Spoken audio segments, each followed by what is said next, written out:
स्वागतम, नमस्कार। C section के बाद बहुत सारे प्रॉब्लम्स होते हैं लेडीज़ को और बहुत कन्फ्यूजन होता है। तो मैंने इसके ऊपर एक वीडियो बनाया है जिसमें मैंने बहुत से कॉमन क्वेश्चंस का आंसर दिया है।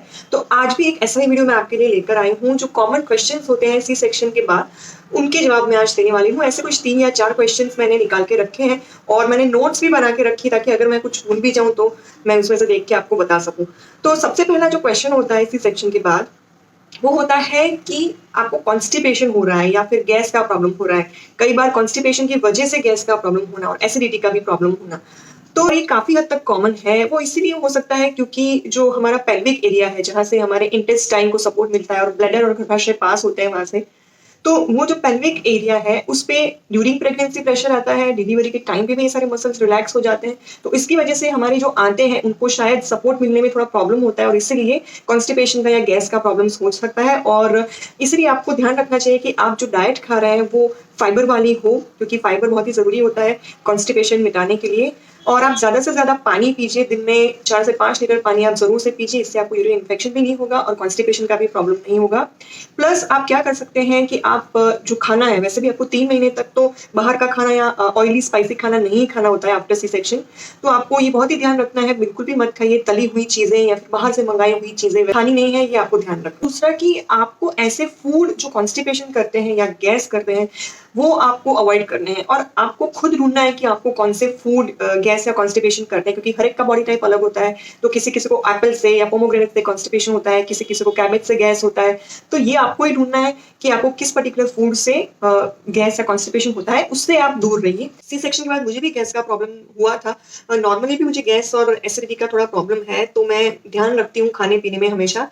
और सी सेक्शन के बाद थोड़ा-थोड़ा प्रॉब्लम होता था, लेकिन 4 एक बार तो मुझे ऐसा प्रॉब्लम हुआ कि ना तो मैं गैस की वज़ह से खड़ी रह पाती, ना तो मैं बैठ पाती। इतना दर्द होता था, इतना गैस बनता था कि मैं एक पर्टिकुलर पोज़ीशन पे मुझे लेटना पड़ता था, तभी मुझे थोड़ा आराम मिलता था। और फिर साथ में मुझे 2-3 दवाइयाँ एक साथ लेनी पड़ती थी, कुछ आयुर्वेदिक ले ली, कुछ होम्योपैथिक, कोई एलोपैथी दवा ले ली। तो इस तरीके से 3-4 दवाइयाँ एक साथ ले लेती थी और फिर जाके कुछ डेढ़ घंटे के बाद या फिर 2 घंटे के बाद मुझे थोड़ा बेटर लगता था या फिर 1 घंटे के बाद।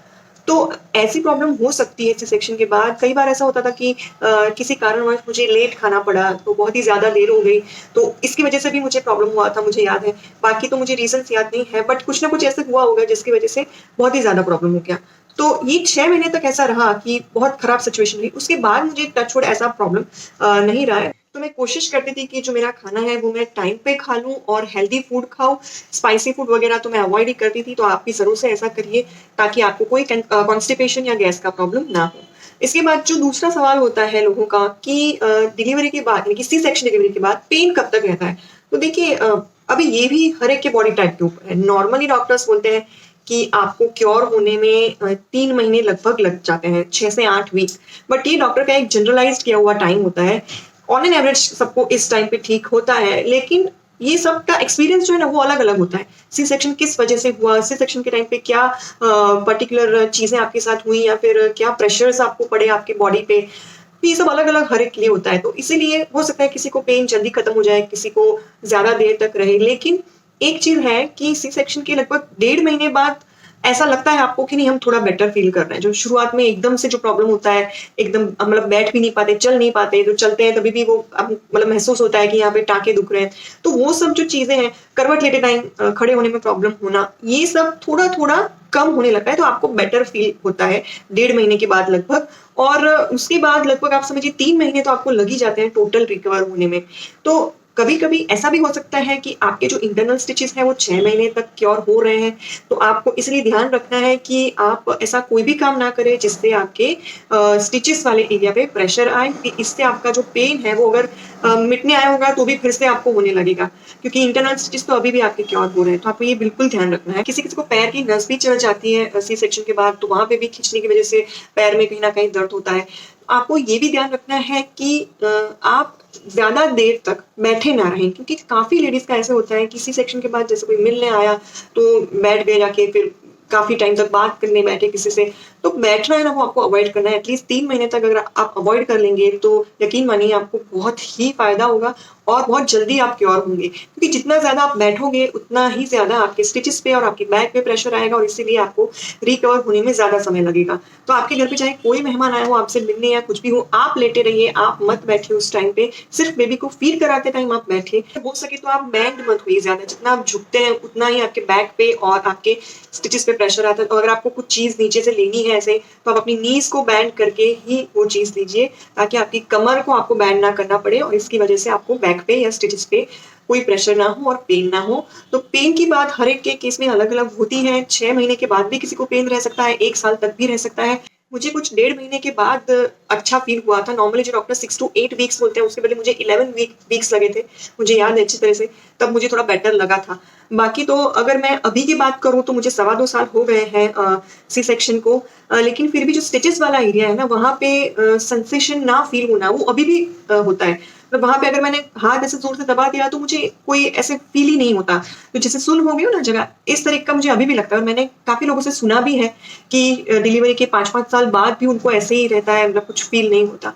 तो ये पता नहीं, अब आप मुझे एक्सपीरियंस अपना ज़रूर से शेयर करिए अगर आपके साथ भी ऐसा होता है तो, क्योंकि मुझे लगता है काफ़ी लेडीज़ के साथ ये प्रॉब्लम है। मतलब इसको ऐसा एज़ सच प्रॉब्लम नहीं बोल सकते हम, क्योंकि ये कोई आपको पेन नहीं हो रहा है उधर, लेकिन सेंसेशन मतलब जल्दी वापस नहीं आता, पता नहीं क्यों, अभी इसका रीज़न मुझे नहीं पता, आपको पता है तो ज़रूर से कमेंट में मुझे बताइए। सी सेक्शन के बाद मुझे याद है कुछ टाइम तक जब मैं लेटती थी, सीधा लेटी रहती थी, तो ऐसे लगता था जैसे जहाँ पे स्टिचेस लिए होते थे एब्डोमेन एरिया के नीचे, तो वहाँ से ऊपर का भाग ऐसे लग रहा था कि कुछ अलग है, नीचे का भाग कुछ अलग है और बीच में लिटरली ऐसे लग रहा था कि कट करके सिलने के बाद जैसे कि कपड़ा थोड़ा-सा कम हो जाता है ना, वैसे थोड़ा कम हो गया वो पार्ट, पता नहीं ऐसा कुछ विचित्र सा मुझे लगता था उस टाइम पे, जो अब नहीं लगता। और हाँ, दूसरी एक इम्पोर्टेंट बात कि आप जब भी फीडिंग करा रहे हैं तो आप प्रॉपर पोज़ीशन में बैठें। बैठना और ठीक तरह से बैठना, इन दोनों चीज़ों में फ़र्क है। तो आप ठीक तरीके से बैठिए ताकि आपको बैक में पूरा सपोर्ट मिले और जब तक आप फीड करवा रहे हैं तब तक आपको बहुत ज़्यादा बैठने की वज़ह से प्रॉब्लम ना रहे। क्योंकि सपोर्ट नहीं होगा तो आपको ज़रूर से दर्द होगा। दूसरा एक क्वेश्चन होता है कि सी सेक्शन के बाद थोड़ा-थोड़ा करके काम कर सकते हैं कि नहीं? तो देखिए, आराम करना तो बहुत ही ज़्यादा ज़रूरी है सी सेक्शन के बाद एटलीस्ट 3 महीने तक। लेकिन अगर ऐसा है कि आपको कोई हेल्प करने वाला नहीं है, तो ऐसे टाइम पे आपको काम करना ही पड़ेगा। तो आप जो भी काम कर रहे हैं वो धीरे-धीरे करिए और ख़ास आपको ध्यान रखना है कि आपके स्टिचेस पे प्रेशर आए वैसा कोई काम आपको नहीं करना है। और आपको अपने बैक पे भी प्रेशर आए ऐसा काम नहीं करना है, क्योंकि ये दोनों चीज़ें कहीं न कहीं आपको स्टिचेस पे ही असर करेंगी और आपका जो पेन है वो मिटने में देर लगाएगी। दूसरा एक प्रॉब्लम होता है सी सेक्शन के बाद या किसी भी डिलीवरी के बाद, नॉर्मल डिलीवरी हो तो भी, कि थोड़ा बोरिंग-बोरिंग सा फ़ील होता है हमको। मतलब हमको पहले आदत होती है मस्त ऐसे घूमने-फिरने की और फिर अचानक से हम पूरा दिन लेटे रहते हैं, तो कहीं न कहीं हमको अच्छा नहीं लगता है। तो ऐसे टाइम पे आप कोशिश करिए कि आप जभी भी मतलब जाग रहे हैं उस टाइम पे आपके आस-पास कोई हो और आप अच्छे एटमॉस्फेयर में हो, आपसे बात करने वाला अच्छा हो, अच्छी-अच्छी बातें करें। ऐसी बातें जिससे आप खुश होते हो या फिर ऐसी चीज़ आप करें जिससे आपको खुशी मिलती है। अगेन, आराम तो आपको करना ही है। फॉर एग्ज़ाम्पल, अगर आपको गाना सुन के बहुत ही अच्छा फ़ील होता है तो आप गाना सुनिए।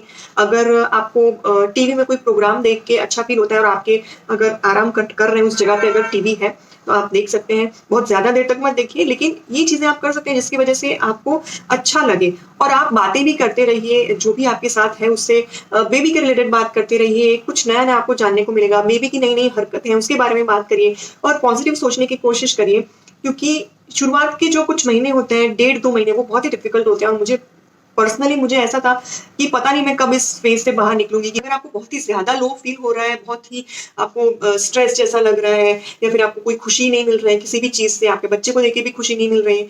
अगर ऐसा है तो आप अपने डॉक्टर से कंसल्ट करिए, हो सकता है कि आपको पोस्टपार्टम डिप्रेशन हो, तो उसका इलाज हो सकता है और जल्दी से जल्दी वो चीज़ भगाई जा सकती है। विश्वास रखिए कि ये जो सिचुएशन आपकी है वो परमानेंट नहीं है, कुछ भी परमानेंट नहीं होता, इसलिए आप बहुत ही जल्दी ठीक हो जाएँगे। बस ये ट्रस्ट रखिए और जो भी ध्यान रखने को बोला है डॉक्टर ने वो ध्यान रखिए, अपने बेबी को देख के खुश होइए और बाकी सब अच्छी-अच्छी चीज़ें अपने आस-पास देखिए और करिए ताकि आप बहुत ही जल्दी रिकवर हो जाएँ। सी सेक्शन के काफ़ी टाइम तक एक्सरसाइज़ तो हम कर नहीं सकते, कुछ 6 महीने तक तो, लेकिन आप मेडिटेशन ज़रूर से कर सकते हैं, इससे आपके मन को बहुत ही ज़्यादा शांति मिलेगी। आपको ये वीडियो कैसा लगा मुझे ज़रूर बताइएगा, अगर अच्छा लगा है तो लाइक करिएगा, शेयर करिएगा, फर्स्ट वन को सब्सक्राइब करके आप बेल आइकन पे क्लिक करना मत भूलिएगा ताकि आपको मेरे सब वीडियोज़ की नोटिफ़िकेशंस और अपडेट्स मिलते रहें। तो अब मिलते हैं हम अगले वीडियो में, तब तक के लिए bye bye and do take care of yourself.